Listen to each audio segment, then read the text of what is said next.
globalization. And you can take it. Technology has been a major part of globalization because we gain technology from all over the world that has come to us, America, and process it even better. Okay.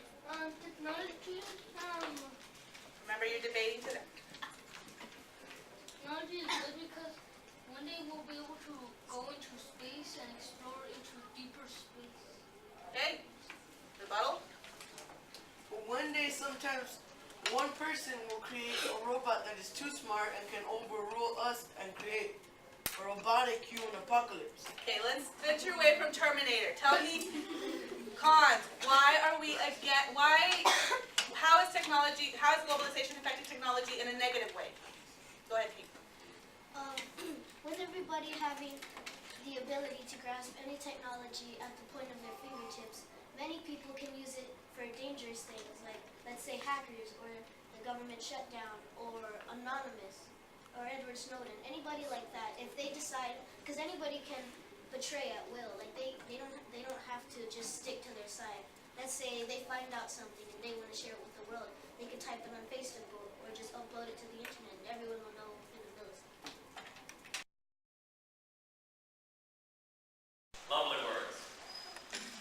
Magnificent words. Words that change the whole world. However, the document that you're talking about and the Constitution, which is also influenced by John Locke, wonderful words that were not applied to every citizen for the last 200 years of its existence. Native Americans were displaced from their property.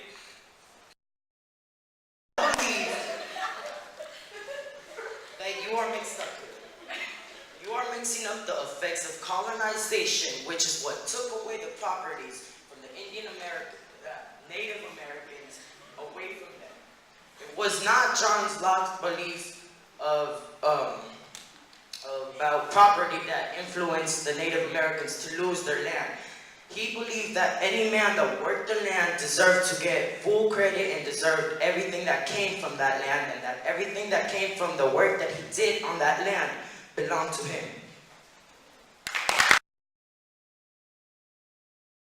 Clayton,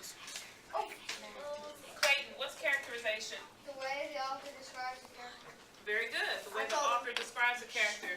We can describe two traits about a character. What are those two traits? Someone other than Clayton. Physical, and what else? Personality. Very good. Physical traits would be like a person's height, tall or short, big or little, dark hair, long hair, short hair, red hair. Okay? Personality traits would be kind-hearted, mean, greedy, selfish, kind-hearted, just very nice person, kind person. Okay? There are two types of characterization. What are those two types called? Direct and indirect. Direct and indirect. What is direct characterization? It Hold on. Okay.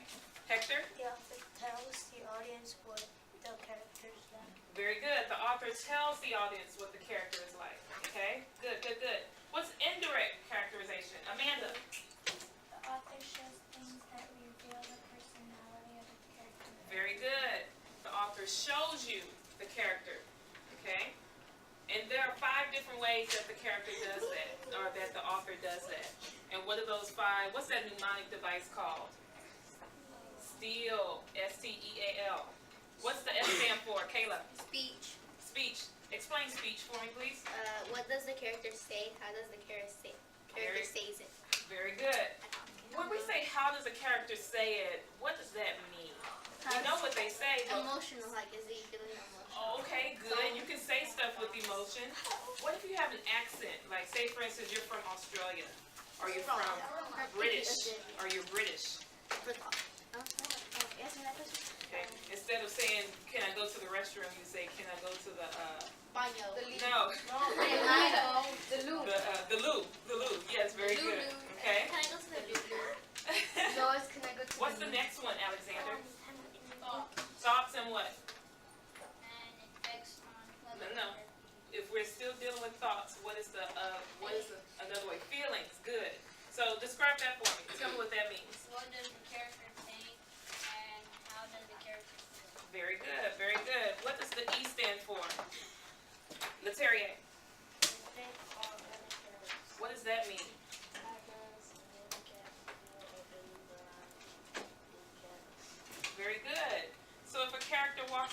room and everyone else starts bowing down, goes to their knees, what can we say about that character? He's a He's a king or some form of royalty, right? Okay. Or if they stand at salute, like our soldiers do when the president walks by, right? Okay.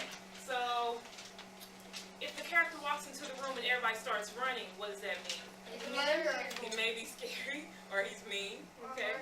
Or a murderer. Okay, a bit extreme, but okay. Now what about if the character comes in and nobody even thinks twice to look at him or acknowledge him? ugly. Okay, maybe ugly. What He has else? a hideous face. He may not be popular. Very good. Okay, so everyone, again, on day 3, you all need to find your 4 Ks. You need to find your proportional equations. And you also need to make a new equation for Kayla's and Delia's new pairs of shoes and new dresses. She's buying 6 new pairs of shoes and she's buying 6 new dresses. So first, you need to find your K's for each equation before you can even make a proportional equation. Second, you're going to create 4 proportional equations for the girls. Kayla has 2, Delia has 2. Then you're going to plug in those new numbers into your X. Your shoes are your units and they are your X. Y is your cost. So that'll be your new cost when you plug in your new X's. And that's all you have to do. If you have any questions, let me know, and I'll be walking around and checking on y'all too. Yes, Caroline? Is that all on this paper? That's all on the paper. Okay. All the instructions are right here. So if you need any help, let me know, and I'll come by and check as well. Okay, y'all good. Okay, so the K equals Y divided by X, right? Right now I'm doing the unit. K equals Y. Basically, like, it's What is that? It's an R. It's R. Okay, so K equals one pair of shoes, right? Y equals what? Pick either variable.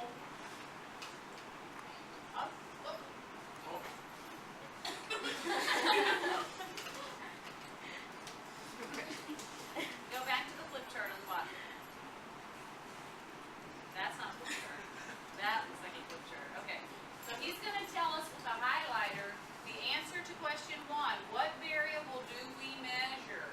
So he's going to highlight number 1, 2, or 3. In a lab, what is it we are measuring? The independent, the dependent, or, and I am so in your way, the control. Go.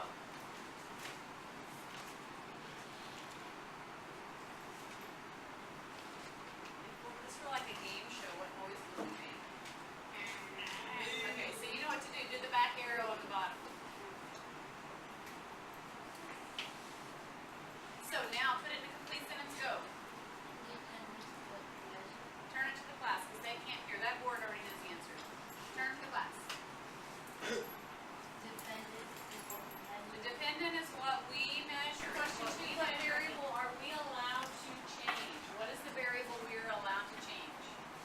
Still in your letter. Sorry. Go. Oh wait, change the color of highlighting because that would be so much fun. Love it. We have permission to change this one. It's what we are purposely changing in our lab to make the lab take place, right? Who knows the answer?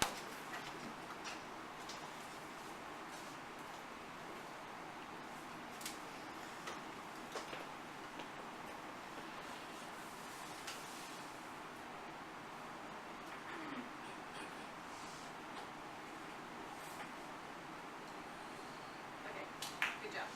So, tell me about the, put it in a complete sentence, go.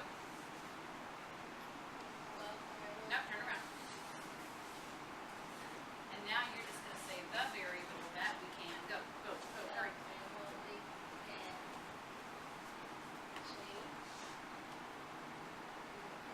Is the independent variable, it is the one we can change, so I wanna know, good job, Sweetie. I wanna know how big the plants can grow.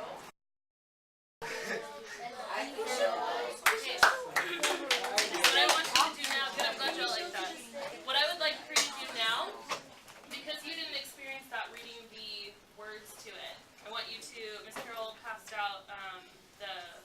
to the poems, I would like for you to distribute those so that each of you has one. So we're going to listen to it one more time, just the audio this time, so that you really focus on the words that are here. Be looking for figurative language, be looking for things to possibly journal about, and then after we journal, we'll have a discussion on the poem. All your kind lived underneath bridges, had ridges for ribs that dropped off into empty chests as if your hearts were all stolen treasures. As if an excavation crew were hired to dig up and remove the part of you that let you feel. And while the world above you invented the wheel, you stayed put, knowing it would one day need to roll over top of you to get to where it's going. You had an endlessly flowing supply line of food. You began to brood over humanity and made meals of our hope, as if crushing our spirits would make your mirrors cast better reflections than the ones they gave, as if the only way you could see